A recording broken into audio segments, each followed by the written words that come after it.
Welcome back to Study Facts TV. Nongeye kubaha ikaze mu kiganiro cyacu nanone muri parite ya life skills. Uyu munsi rero nongeye kubazanira izindi skills ushobora kumenya, dushobora kwitaho nk'uko bwashize ko twaganiriye kuri soft skills. Uyu munsi tugiye kuganira kuri digital skills or hard skills dukeneye, ariko mostly ziri digital kuko isi yacu turi kuba uyu munsi wa none, what is changing, siri guhinduka.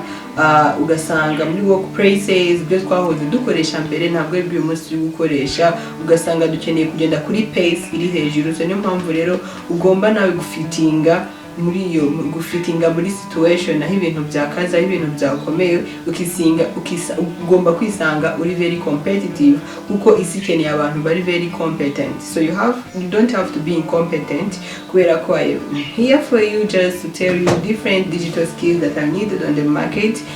Nawe ushobora kugenda ukamenya, hanyuma noneho nawe ukabasha gukora akazi neza, ukabasha kuba umuntu uri smart in the room. So muri video y'uyu munsi rero mbahayemo ikaze, reka tubane muri kiganiro aho tugiye kuganira kuri digital skills dukeneye kugira ngo tubashe gukora akazi kacu uko bikwiriye kandi tukanoze neza mu buryo buri technology. So skill ya mbere rero ukeneye ni AI literacy. Ukeneye kumenya how artificial intelligence ikora. Ugomba kwihugura ukamenya ChatGPT ikora gute, Gemini ikora gute, Claude ikora gute. Izo ni large language model ndi kushobora kuvuga, ariko uri umuntu ugomba kuzimenya muri 2026, ukamenya uko zikora, ukamenya n'icyo zagufasha mu kazi kawe ka buri munsi, kubera ko kuzimenya nibyo bizatuma ubasha gukora akazi neza kandi ukabasha gusavinga time yawe. Turi mwisi aho ibintu byahindutse, ibintu bya analogue ntabwo ari gukora.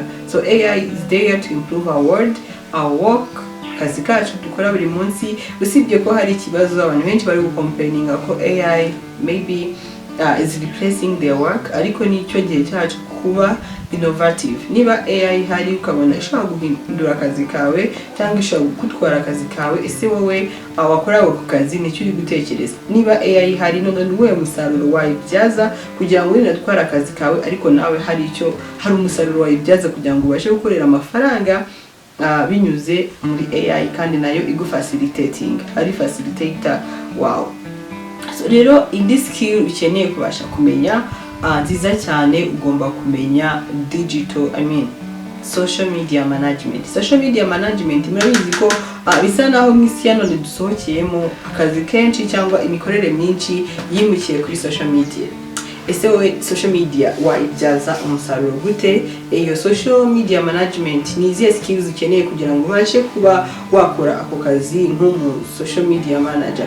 So ikintu cya mbere rero ugomba kumenya ni basics muri video editing, kuko ntabwo uzaba manager wa social media runaka wa company runaka, let's say MTN, let's say Equity, uri umuntu utazi gukora video editing, utazi gukora ama video, kuko niwo uzaba wamamaza kuvuga nkoranyambaga zabo, umenya ngo ndapostinga ryari, ese aba bakiriya cyangwa aba followers baba bantu bakunda iki, ese baboneka ryari.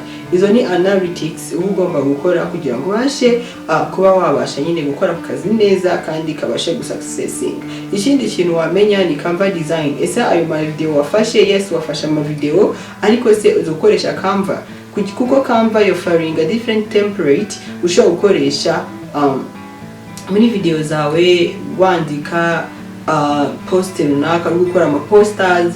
Aho hose niho ukuri izo skills kuri Canva kugira ngo bya bintu bibashe kugenda neza. Ikindi kintu nkuko twamaze kwibona, wifashisha AI tools like ChatGPT as we said above, or Claude cyangwa n'izindi zigiye zitandukanye za DeepSeek, zikagufasha gukora like ama title meza, zikagufasha gukora ama captions meza ajyanye n'ibyo utekereza. Kandi ikindi of course ukamenya kuyiha template nziza, kuko the template watanze, prompt watanze niyo ituma nyine nanone bya bindi wifuza biza nkuko wabishakaga. So it's up to us rero nk'urubyiruko gutangira gutekereza kuri ibi bintu. Nitwumve ko AI yaje kureplacinga, nitwumve ko AI atari ikintu cyiza, it's like a threat to us. No, AI is not a threat. Ni ikintu cyiza cyaje kudufasha kwimprovinga uburyo twakoragamo ibintu byacu kandi nanone bigasavinga time. Nkuko natangiye bibabwira, isi iri kwihuta, ibintu byinshi biri kwihuta, rero natwe tugomba gushaka uburyo bwose bushoboka dufitingamo neza kandi tukajyana nabyo. Ntabwo ari ibya bamwe nawe birakureba, ntutekereze ko ari iby'umuntu runaka cyangwa hari umuntu uzaza akakubwira ati wasigaye, ati nawe twagiye hoya, nawe n'ibyawe birakureba. As long as you have access kuri telefone, you have access on internet, ibi byose nawe wabikora. Ntabwo bisaba kuba warize amashuri ahanitse cyangwa ibintu byinshi birebire, ahubwo ni ya gritty mindset nababwiye hejuru muri soft skills ko ugomba kuba umuntu wagutse, kwemera kwiga icyaza cyose kandi ukabasha kugikoresha mu buzima bwawe bwa buri munsi. Reka dukomeze n'izindi skills rero ugomba kumenya. Hari skill ya data analysis. Uko ugomba kuba umuntu ufite this kind of skills, kubera ko umukoresha ku isoko akeneye umuntu uzazana amakuru cyangwa uzafata data zihari akazipresent, akazibyazamo insights. Urumva agakora figures, akanaliza izo data zihari, let's say nko muri sales, nkuko usanga turi kureba ku statistic ukavuga ati wenda 30% by'abantu runaka nabakora ibingibi, nkuko turi kuvuga bugashize, turi kuvuga akamaro k'amazi, kuvuga ngo 60% of the body is made up of the water. Izo ni statistics ziba zarakozwe. Rero iyo ufashe nk'izo data zose ukazikoramo statistique, byorohera umuntu kumva ibintu vuba kurusha uko wayimubwira mu magambo menshi cyane. Ariko kuba umudata analyst mwiza cyangwa kugira such kind of skills, nanakwibutsa ko cyane nakumenyesha ko muri ALX hari kwivuga ALX cyane, African Leadership X, bayamamaza kuri Instagram, bayamamaza bafite website, bayamamaza ahantu henshi cyane. So rero ni ikintu cyiza cyo kongera gutekerezaho ukavisiting iyo website ukareba niba koko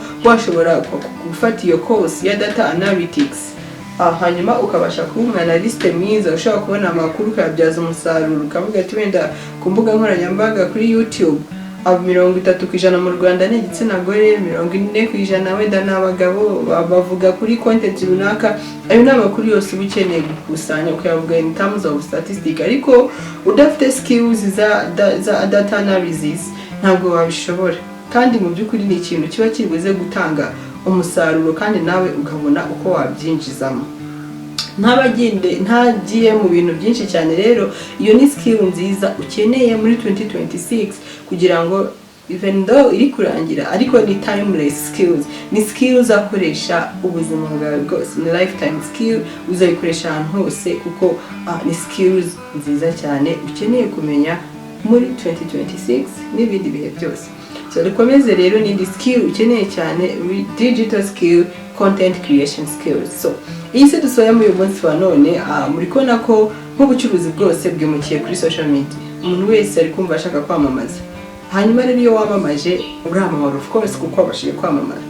Hanyuma rero muri content creation ugomba gutangira gutekereza se niba nkeneye ko mu content creator, ese ndajya mu ihe niche, ese ni ihe niche ushaka kwisangamo based n'ibyo ukunda cyangwa bitewe n'ibyo abantu bari gushaka cyane cyane ku mbuga nkoranyambaga, cyangwa uri kubona ko hari igisubizo wazana muri rubanda, hanyuma ikibazo bari bafite kikabasha gukemuka.